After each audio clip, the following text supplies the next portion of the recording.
Hello guys, അപ്പോൾ എല്ലാവർക്കും പുതിയൊരു വീഡിയോയിലേക്ക് സ്വാഗതം. അപ്പോൾ ഇന്ന് നിങ്ങളോട് ഒരു കാര്യം ഷെയർ ചെയ്യാൻ വേണ്ടിയാണ് ഞാൻ വന്നിരിക്കുന്നത്. ഈ വീഡിയോയിൽ കാണിക്കുന്ന സ്റ്റിച്ചിങ്ങിൻ്റെ വീഡിയോ എന്ന് വെച്ചാൽ അത് നേരത്തെ നമ്മൾ ഇതിന് മുന്നേ ഇട്ട ഡബിൾ എക്സലിൻ്റെ സെയിം അളവ് തന്നെയാണ്, വേറെ ഒരു മാറ്റവും വരുത്തിയിട്ടില്ല. സെയിം അളവിൽ തന്നെ സെയിം മോഡലിൽ തന്നെയാണ് നമ്മൾ തയ്ച്ചിരിക്കുന്നത്. അപ്പോൾ ചെറിയൊരു നെക്കിൻ്റെ അവിടെ മാത്രം ഒരു ഡിസൈൻ വരുന്നു എന്നല്ലാണ്ട് വേറെ ഒരു മാറ്റവും നമ്മൾ വരുത്തിയിട്ടില്ല കേട്ടോ. അപ്പോൾ ഡബിൾ എക്സലിൻ്റെ സൈസ് നിങ്ങൾ നോക്കുന്നുണ്ടെങ്കിൽ നമ്മുടെ നേരത്തെ ഇട്ട വീഡിയോ ഒന്ന് കണ്ട് അത് നോക്കി ചെയ്യട്ടോ. അപ്പോൾ ഇന്ന് വന്നിരിക്കുന്നതെന്ന് വെച്ചാൽ ഒരു കാര്യം ഷെയർ ചെയ്യാനാണ്. നമുക്ക് ഈ കസ്റ്റമറിനെ ഡീൽ ചെയ്യുക എന്ന് വെച്ചാൽ ഭയങ്കര ഒരു പ്രശ്നമുള്ള കാര്യമാണ്. കാരണം നമ്മളുടെ മുഖം ഒന്ന് ഇതായാൽ നമ്മുടെ കസ്റ്റമർ പോകും. പക്ഷേ നമുക്ക് ചില കാര്യങ്ങൾ അവരോട് തുറന്ന് പറയാണ്ടിരിക്കാനും പറ്റില്ല. അങ്ങനത്തെ ചില അവസ്ഥകളിലൂടെയൊക്കെയാണ് പോകുന്നത്. പലതരം കസ്റ്റമറുണ്ട്. ഓർഡർ ചിലപ്പോൾ ഒരു ദിവസം താമസിച്ചാൽ ഓർഡർ ചെയ്തതും കൂടി ചിലപ്പോൾ നമ്മൾ അവരുടെ അളവിൽ തയ്ച്ചതായിരിക്കും. തയ്ച്ച് കഴിയുമ്പോൾ അവർ ചിലപ്പോൾ എന്തെങ്കിലും ഒരു ഇതവരുടെ മനസ്സിൽ വന്നാൽ എനിക്ക് വേണ്ട എന്നും പറഞ്ഞൊരു പൂക്കവും. പിന്നെ നമ്മൾ ആ അളവിലുള്ളത് വേറൊരാൾക്ക് കൊടുക്കാൻ വേണ്ടി പാടുപെടണം. അതുപോലെ തന്നെ വാങ്ങിച്ചിട്ട് പൈസ തരാത്തവർ വേറെ നമ്മൾ നമ്മൾ 1 2 3 4 വട്ടമൊക്കെ ചോദിക്കണം. നമ്മളിങ്ങനെ പൈസ എന്തായി, നാളെ നമുക്ക് മെറ്റീരിയൽ എടുക്കാനുണ്ട്, തരുമോ എന്നൊക്കെ ചോദിക്കണം. അങ്ങനത്തെ കുറേ കസ്റ്റമറുണ്ട്. അതുപോലെ കറക്റ്റ് സമയത്ത് പൈസ ഇട്ടുകയെന്ന് നല്ല അഭിപ്രായങ്ങൾ പറയുന്ന, നല്ല സപ്പോർട്ട് ചെയ്യുന്ന കസ്റ്റമറുണ്ട്. അങ്ങനെ ഒരുപാട് കസ്റ്റമറുണ്ട് അല്ലേ. അതുപോലത്തെ ഒരു കസ്റ്റമറിൻ്റെ കാര്യം പറയാനായിട്ട് ഞാൻ വന്നത്. അപ്പോൾ ഞാൻ ഈ കസ്റ്റമർക്ക് ഡബിൾ എക്സലിലെ 2-3 ഫ്രോക്ക് നൈറ്റ് തയ്ച്ചു കൊടുത്തിട്ടുണ്ടായിരുന്നു. അപ്പോൾ അത് പറയുമ്പോൾ ഒരു നല്ല കസ്റ്റമറാണ് പുള്ളി കേട്ടോ. കാരണം എൻ്റെ കയ്യിൽ നിന്ന് ഒരുപാട് നൈറ്റുകൾ വാങ്ങിക്കാറുണ്ട്. 3ഉം 2ഒക്കെ ആയിട്ട് ഒരുപാട് വാങ്ങിച്ചിട്ടുണ്ട് ഇതിന് മുമ്പ്. അപ്പോൾ ഈ അടുത്തായിട്ട് എൻ്റെ കയ്യിൽ നിന്നൊരു 3 ഫ്രോക്ക് നൈറ്റ് വാങ്ങിച്ചു. അപ്പോൾ ഡബിൾ എക്സലാണ് ഞാൻ എപ്പോഴും തയ്ച്ചു കൊടുക്കുന്നത്. സെയിം അളവായിരിക്കും. അപ്പോൾ ചില മോഡൽ ഡബിൾ എക്സൽ തയ്ക്കുമ്പോൾ ചിലപ്പോൾ നമുക്ക് തോന്നും ഇത്തിരി ലോഹയായിട്ട് കിടക്കുന്ന ഒന്നും കൂടി ഷേപ്പ് ചെയ്യാമായിരുന്നു എന്ന് തോന്നാറുണ്ട്. ചിലപ്പോൾ നെറിവുള്ളത് അങ്ങനെ കുഴപ്പമില്ല. അല്ലാണ്ട് നമ്മൾ ഒറ്റയടി അടിക്കുന്നതൊക്കെ ചിലപ്പോൾ ഒന്ന് ഷേപ്പ് ചെയ്യേണ്ടേക്ക് വരും അല്ലേ. അപ്പം നമ്മൾ ഈ ഷോപ്പിൽ നിന്നൊക്കെ വാങ്ങിക്കുമ്പോൾ നമ്മളെങ്ങനെയാണ് നമ്മുടെ സെയിം ഇപ്പോൾ ഞാൻ മീഡിയം വാങ്ങിച്ചാലും ഞാൻ ചില സമയത്ത് ചില ഡിസൈനൊക്കെ ഞാനൊന്ന് ഓൾട്ടർ ചെയ്തെടുക്കും. അതുപോലെയാണ് നമ്മൾ കടയിൽ നിന്ന് വാങ്ങിച്ചാൽ നമ്മൾ ഒന്ന് ഓൾട്ടർ ചെയ്തെടുത്താലേ നമ്മുടെ കറക്റ്റ് അളവിന് ചിലപ്പോൾ നമുക്ക് ഇടാൻ പറ്റുള്ളൂ. അപ്പോൾ അതുപോലെ എൻ്റെ കയ്യിൽ നിന്നൊരു കസ്റ്റമർ ഈ 3 ഫ്രോക്ക് നൈറ്റ് വാങ്ങിച്ചു. അതിൽ 2 എണ്ണം കറക്റ്റ് അളവായിരുന്നു. കാരണം ഫ്രില്ലൊക്കെ വെക്കുന്നതുകൊണ്ട് അധികം ഷേപ്പ് ചെയ്തില്ലെങ്കിൽ ഇടുമ്പോൾ നല്ല വൃത്തിയായിട്ട് കിടക്കും. അതുപോലെ ഒരെണ്ണം ഇങ്ങനെ ഇത്തിരി ലോഹ പോലെ കിടക്കും. കാരണം അതിങ്ങനെ നമ്മൾ ഒറ്റയടി അടിക്കുന്നതുകൊണ്ട് നമ്മുടെ സാധാരണ ഫ്രോക്ക് നൈറ്റ് അതൊന്ന് ഷേപ്പ് ചെയ്താലേ നമുക്കപ്പോൾ അളവ് അറിയില്ലല്ലോ. നമ്മളിപ്പോൾ ഡബിൾ എക്സൽ എന്ന് പറയുമ്പോൾ അളവിലാണ് തയ്ച്ചു കൊടുക്കുന്നത്. കാരണം ചെറുതാവരുത്, ഇത്തിരി വലുതായത് ഓൾട്ടർ ചെയ്തെടുക്കുക, ചെറുതാവരുത്, ആ ഒരു ഇതിലാണ് നമ്മൾ തയ്ച്ചു കൊടുക്കുന്നത്. തയ്ച്ചു കൊടുത്തു. അപ്പോൾ നമുക്കിത് നമ്മളവിടെ ഈ കസ്റ്റമർക്ക് എത്തിക്കുന്നത് ഹസ്ബൻഡ് ഓടാൻ പോകുമ്പോൾ കൊണ്ടുപോയി കൊടുക്കും. അപ്പോൾ എറണാകുളത്താണ്, ഇവിടെ നിന്ന് ഒരുപാട് ദൂരമുണ്ട്. അപ്പോൾ എറണാകുളത്ത് പോകുന്ന വഴി ഹസ്ബൻഡ് കൊടുക്കും, എന്നിട്ട് ഹസ്ബൻഡ് ഓടാൻ പോകും.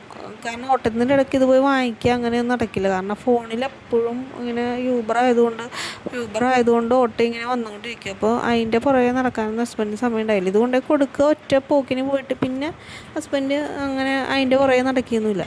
അപ്പോൾ കസ്റ്റമർ എന്നെ വിളിച്ചിട്ട് പറഞ്ഞു, നമുക്ക് ഇത് ഓൾട്ടർ ചെയ്യണം, കുറച്ചും കൂടി ഓൾട്ടർ ചെയ്യേണ്ട, ഹസ്ബൻഡിനോടൊന്ന് വരാൻ പറയുക, എന്നിട്ട് ഞാൻ തന്നു വിടാം. ഒരെണ്ണേ ഉള്ളൂ കേട്ടോ, ബാക്കി 2ഉം കറക്റ്റായിരുന്നു. 3 എണ്ണത്തിൽ ഒരെണ്ണം ഒന്ന് ഓൾട്ടർ ചെയ്യാനുണ്ട്. ഹസ്ബൻഡിനോട് വരാൻ എന്നിട്ട് തിരിച്ചു തന്നാൽ മതി എന്ന് പറഞ്ഞു. പിറ്റേ ദിവസം തന്നാൽ മതി എന്ന് പറഞ്ഞു. അപ്പോൾ ഹസ്ബൻഡ് ഒരാഴ്ച കഴിഞ്ഞേ വരുള്ളൂ, അവിടെ സ്റ്റേ ആണ്, ഒരാഴ്ച കഴിഞ്ഞിട്ട് ഹസ്ബൻഡ് വരുള്ളൂ. അപ്പോൾ ഞാൻ പറഞ്ഞു, ഒരെണ്ണം ഉള്ളല്ലോ, അപ്പോൾ അതൊന്ന് വേറെ എവിടെയെങ്കിലും ഒന്ന് ഓൾട്ടർ ചെയ്തെടുക്കാമോ? കാരണം എനിക്ക് ഇപ്പോൾ അത് വാങ്ങിക്കാൻ വരുന്നത് തന്നെ എനിക്ക് കുറച്ച് റിസ്ക്കാണ്, തിരിച്ച് തന്നതും റിസ്ക്കാണ്. അപ്പോൾ അതൊന്ന് ഓൾട്ടർ ചെയ്തെടുക്കാമോ എന്ന് ചോദിച്ചപ്പോൾ പറഞ്ഞു ഇല്ല, കാരണം ഓൾട്ടർ ചെയ്യണതിന് 50 രൂപയാകും, അപ്പോൾ അത് പണിയാണ്, ഞങ്ങൾക്ക് അങ്ങനെ പറ്റില്ല എന്ന് പറഞ്ഞു. അപ്പോൾ പിന്നെ ഞാൻ പറഞ്ഞു ഒരു കാര്യം ചെയ്യാം, എനിക്ക് പിന്നെ ആ കസ്റ്റമറിനോട് എനിക്കിങ്ങനെ തർക്കിക്കാനോ ഒന്നിനും എനിക്ക് നമ്മളിങ്ങനെ പറയാൻ ചിലപ്പോൾ എൻ്റെ മിസ്റ്റേക്ക് ആയിരിക്കാം. അതുകൊണ്ട് ഞാൻ കസ്റ്റമർ അളവൊന്നും തന്നിട്ടില്ല. ഡബിൾ എക്സൽ തയ്ക്കാൻ പറഞ്ഞാൽ ഡബിൾ എക്സൽ തയ്ച്ചു. അപ്പോൾ ഞാൻ അത് പിന്നെ ഞാനൊരു 50 രൂപയൊക്കെ ഒരെണ്ണം തയ്ക്കുന്നതിന് പറഞ്ഞപ്പോൾ ഞാൻ തിരിച്ചൊരു 50 രൂപ ഇട്ട് കൊടുത്തു. എന്നിട്ട് ഞാൻ പറഞ്ഞു 50 രൂപയ്ക്ക് അടുത്ത് എവിടെയെങ്കിലും ഒരു ഷോപ്പ് ഉണ്ടെങ്കിൽ ഒന്ന് ഓൾട്ടർ ചെയ്തെടുക്കുക എന്ന് പറഞ്ഞിട്ട് ഞാൻ പൈസ ഇട്ട് കൊടുത്തു. അപ്പോൾ ഓക്കെ, കുഴപ്പമില്ല എന്ന് പറഞ്ഞിട്ട് കസ്റ്റമർ ഇത് ചെയ്തിട്ടുണ്ട്. ഓൾട്ടർ ചെയ്തെടുത്ത് എനിക്ക് പിക്കൊക്കെ അയച്ചു തന്നു. നല്ല ഭംഗിയുണ്ട്, സൂപ്പറാന്നൊക്കെ പറഞ്ഞു. അപ്പോൾ ഞാൻ പറഞ്ഞില്ലേ, ചില കസ്റ്റമറൊക്കെ ഇങ്ങനെയാണ്. അത് നമ്മൾ ചിലപ്പോൾ എങ്ങനെ ഡീൽ ചെയ്യണമെന്ന് വിചാരിച്ചിരിക്കുന്ന പോലെ ഇരിക്കും. ചിലപ്പോൾ എനിക്ക് പറ്റില്ല എന്ന് പറഞ്ഞെങ്കിൽ ആ കസ്റ്റമർ ചിലപ്പോൾ ആ വഴി പോയേനെ. പിന്നെ എനിക്ക് അങ്ങനത്തെ ഒരു കസ്റ്റമറിനെ കിട്ടില്ല. കാരണം അതൊരു ഷോപ്പായതുകൊണ്ട് തന്നെ ഈ കസ്റ്റമർ വഴി എനിക്ക് ഒരുപാട് കസ്റ്റമർ അവിടെ നിന്ന് കിട്ടുന്നുണ്ട്. മനസ്സിലായോ? ഈ കസ്റ്റമർ 3 എടുത്താൽ കൂട്ടത്തിൽ വേറെ ചേച്ചിമാർ 2ഉം 1ഉം അങ്ങനെയൊക്കെ എടുക്കാറുണ്ട്. അപ്പോൾ ചിലപ്പോൾ ഒരു ട്രിപ്പിൽ എനിക്ക് 5 6 ആയിട്ട് അവിടെ നിന്ന് തന്നെ ഓർഡർ കിട്ടാറുണ്ട്. അപ്പോൾ നമ്മൾ പറയുന്ന റേറ്റ് എത്രയായാലും ഒരു മടിയും കൂടാണ്ട് അവർ കറക്റ്റായിട്ട് ഇട്ടും തരാറുണ്ട്. അതുകൊണ്ട് ഞാൻ പിന്നെ കൂടുതൽ അങ്ങോട്ട് തർക്കിച്ച് 50 രൂപയ്ക്ക് വേണ്ടി തർക്കിക്കാനൊന്നും പോയില്ല. ഞാൻ 50 രൂപ ഇട്ട് കൊടുത്തു. അവർ ഹാപ്പിയായി. അവർ സ്റ്റിച്ച് ചെയ്തിട്ട് എനിക്ക് ഫോട്ടോയൊക്കെ ഇട്ട് തന്നിട്ടുണ്ട്. നല്ല ഭംഗിയുണ്ടെന്നൊക്കെ പറഞ്ഞു. അപ്പോൾ പിന്നെയും ഓർഡർ ഇഷ്ടപ്പെട്ടിട്ടുണ്ട്. പിന്നെയും ഓർഡർ തരാം, മെറ്റീരിയൽ വരുമ്പോൾ പറയണം എന്നൊക്കെ പറഞ്ഞിട്ടുണ്ട്. അപ്പോൾ അങ്ങനത്തെ കസ്റ്റമറും ശരിക്കും ഉണ്ട് കേട്ടോ. നമ്മൾ ഡീൽ ചെയ്യുന്ന പോലെ ഇരിക്കും ഓരോ കസ്റ്റമറിൻ്റെ തിരിച്ചുള്ള റെസ്പോൺസ്. നമ്മളപ്പോൾ ഒരു 3 കോഡ് സെറ്റും കൂടി തയ്ച്ച് കൊടുത്തിട്ടുണ്ടായിരുന്നു കേട്ടോ. അപ്പം നമ്മൾ പർച്ചേസ് ചെയ്ത എമൗണ്ട് ഞാനന്ന് പറഞ്ഞത് നമ്മളിവിടെ ക്ലോസ് ചെയ്യണേണ് പറഞ്ഞത്. അപ്പോൾ നമ്മൾ പർച്ചേസ് ചെയ്തത് 3270 രൂപയ്ക്കാണ് 18 പീസ്. അത് നമ്മളപ്പോൾ ഇങ്ങനെ നമ്മൾ കൊടുത്തിട്ടുണ്ട്. ഒരു 350ൻ്റെ 3 350ൻ്റെ ഒരെണ്ണം, 330 രൂപയുടെ ഒരെണ്ണം, 350ൻ്റെ ഒരെണ്ണം. അതൊരു കോഡ് സെറ്റാട്ടോ, ടോപ്പും പാൻറ്റും കൂടി ഉള്ളത്. പിന്നെ 400 രൂപയുടെ 2 അതും ഒരു കോഡ് സെറ്റാണ്, ടോപ്പും പാൻറ്റും കൂടി ഉള്ളത്, ഷർട്ട് പോലത്തെ മോഡലുള്ളത്. പിന്നെ ഒരു 350ൻ്റെ ഒരു 3 XXL ആണ് അത് 3 നമ്മൾ കൊടുത്തത് ഒരു കസ്റ്റമർക്ക്.